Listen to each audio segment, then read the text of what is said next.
Президент Садыр Жапаров кече 5-мартта Ак Ордо конушуна пландан тышкары барып, жакында эле соттун чечими менен үйү түрттүрүлүп, жана балдары менен барар жери жок калган Марал Шарабалотова менен жолукту.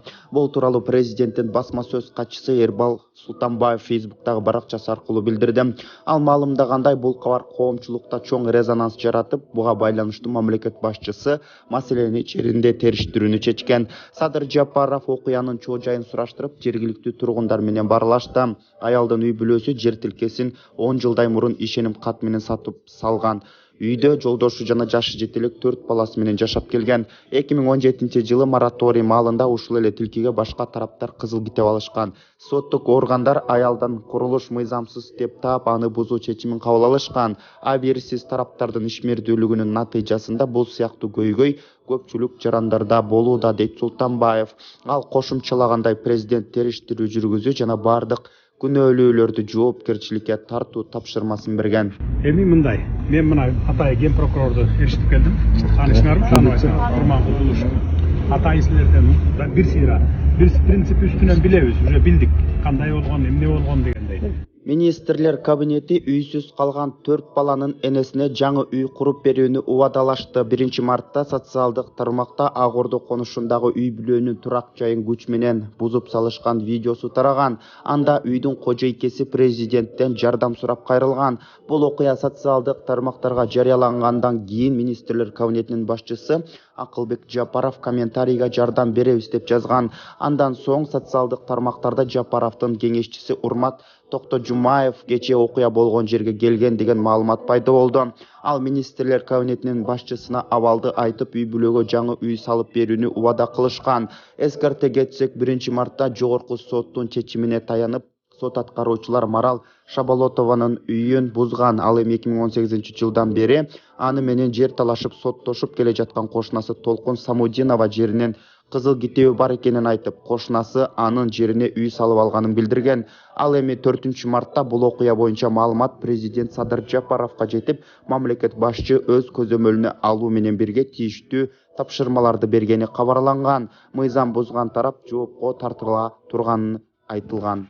Балбан Жоламан Шаршембеков Болгарияда өткөн эл аралык турнирде алтын медаль утту. Ал 60 килограммга чейинки салмак ченинде күч сынашкан. Маалымдалгандай, Данколов Никола турниринин финалында Шаршембеков Польшадан келген атаандашын 6-0 эсебинде утуп алды. Балбан мелдештин 1-8 финалынан баштап күчүн сынаган. Ал буга чейин 2 балбанды жеңип, жарым финалда ирандык балбанды 10-2 эсебинде утуп алган болчу. Аталган мелдеште Акжол Махмудов да финалга жолдомо алган. Эскерте кетсек, эл аралык мелдеш 2-мартта башталган. Ал эми 6-март күнү жыйынтыкталмакчы. Кыргызстандын хоккей боюнча курама командасы 3-дивизиондун командалар арасында дүйнө чемпионатында алдыда келе жатат. Бул тууралуу Дене тарбия жана спорт департаментинен билдиришти.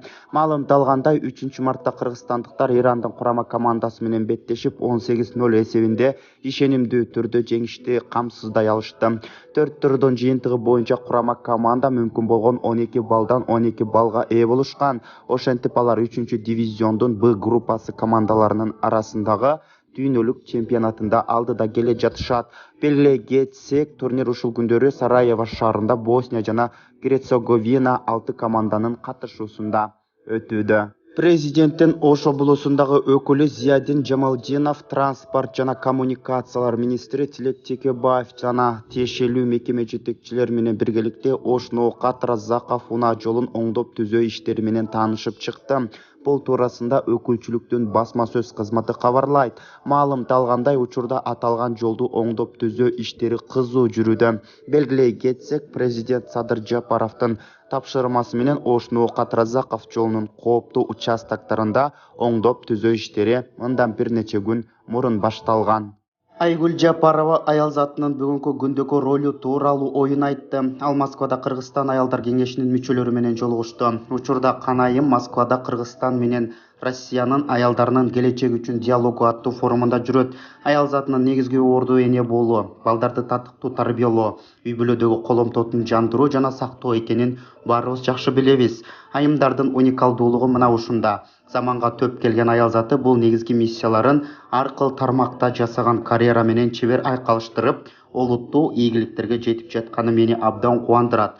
Бүгүнкү күндө аял заты үй бүлө кутуун очогун сактоочу гана эмес, бардык кесиптин ээси. Ошондой эле аялдар саясатчылардын, бизнесмендердин, ийгиликтүү адамдардын жана лидерлердин катарын толуктайт деген Айгүл Жапарова. Күнүбүздүн маанилүүлдөлгөн кабарлары мына ушулар болду. Ак Кеме YouTube каналына катталып, күндүн маанилүүлдөлгөн жаңылыктардан биринчилерден болуп кабардар болуңуздар. Лайк басканды унутпай, башкалар менен бөлүшүңүз.